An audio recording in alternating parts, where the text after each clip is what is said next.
একটা সময় ছিল যখন নিত্য নতুন স্বপ্ন এসে মনের আকাশে উড়ত, কেবলই উঠত।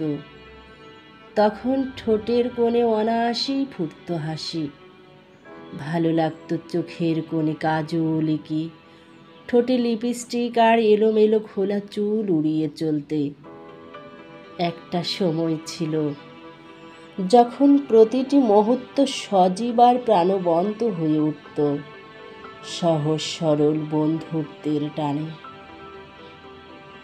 যখন কোনো লোভ কিংবা স্বার্থচিন্তায় মন সংকীর্ণ হতো না, সব তোমার আমার সবার সমান ভাবতেই ভালো লাগতো। ভালো লাগতো নিজের সবটুকু দিয়ে অন্যকে সুখী করতে, অন্যের মুখে শুনতে তুমি খুব ভালো। একটা সময় ছিল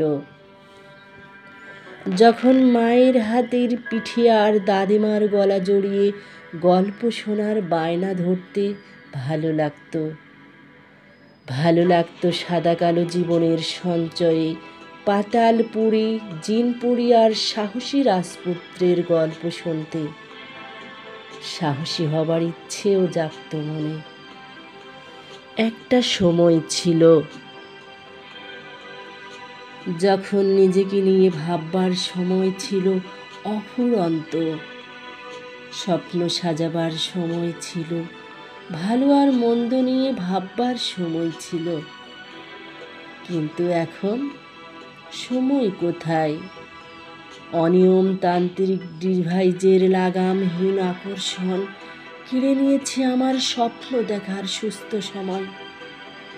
ঘন্টার পর ঘন্টা ডিভাইস আমার প্রয়োজনীয় সবটুকু সময় কেড়ে আমাকে করেছে রিক্ত, নিঃস্ব।